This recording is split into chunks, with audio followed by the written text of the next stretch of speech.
The Quality Metrics project is a research project that's being undertaken by a group of arts and cultural organisations in Manchester. And what they're trying to do is to see if they can come up with a standard set of indicators of quality that makes sense across the arts and cultural landscape, and that those indicators might be measurable by themselves, by their peers, and critically by the public. This is something that we heard about, first of all, in Australia.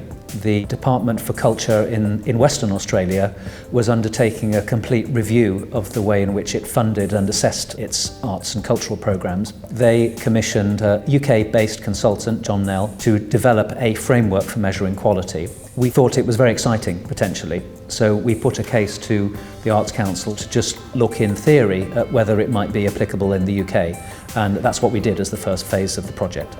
So a group of about 13 cultural organisations in Manchester came together to brainstorm in a series of workshops what we'd want to measure if we wanted to measure the quality of arts and cultural productions. At the end of it, we'd come up with these dimensions of quality and a series of questions with which to address them.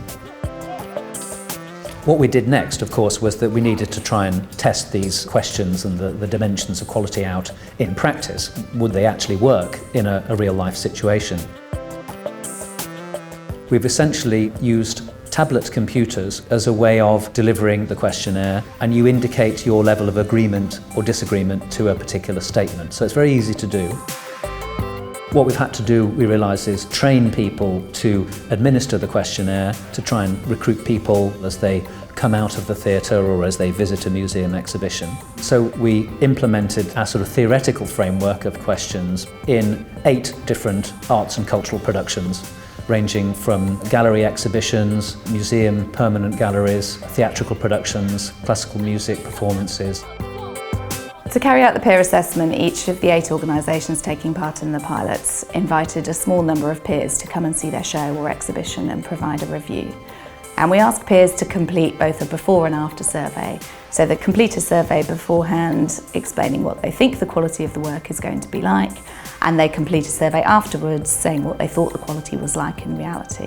And that's quite interesting because it enables us to see the extent to which a work matched up to expectations.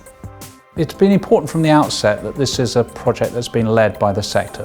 We always felt that it was only ever likely to get real take-up if the sector themselves led it and defined what those quality metrics needed to be. So far in the pilot, what we've found is that the questions do pretty much work. They need a little bit of refinement to make sure they're comprehensible to every type of audience member, from the youngest to the oldest. How does it work with people with disabilities? So people with visual impairments. Does it work for literature, for example? That's something we've still got to look at. One of the things we found actually was that people were very keen to talk about what they'd just seen. And actually part of the process for members of the public was actually being able to express their views. I liked how varied you could make your opinion, and the questions were fairly specific, so you knew what your thoughts would be.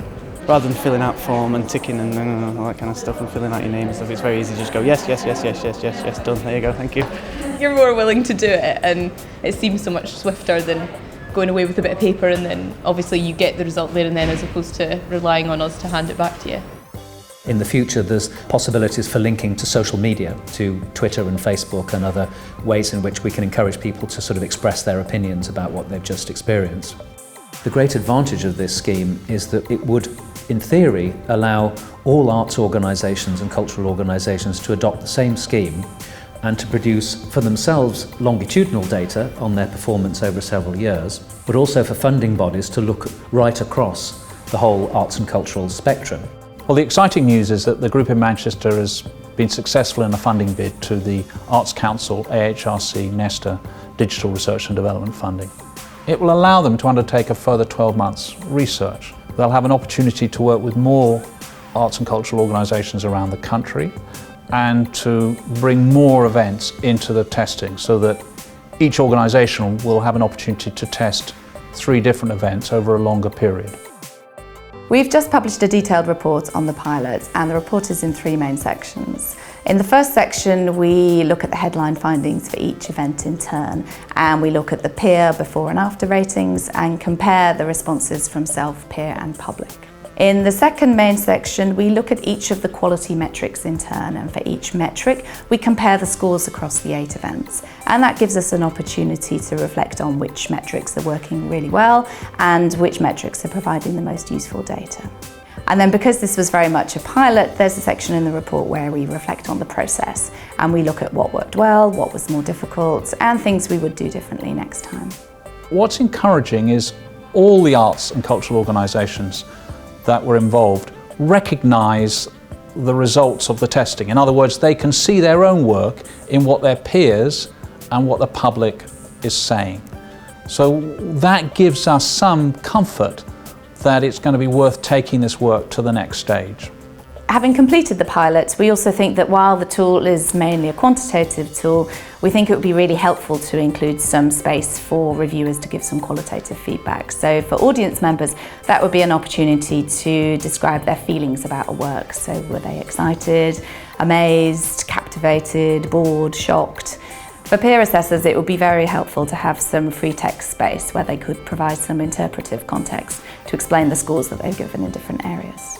We hope the quality metrics work will prompt a sector-wide debate about what we mean by excellence and will help us to understand the value of our investment in arts and culture across the country.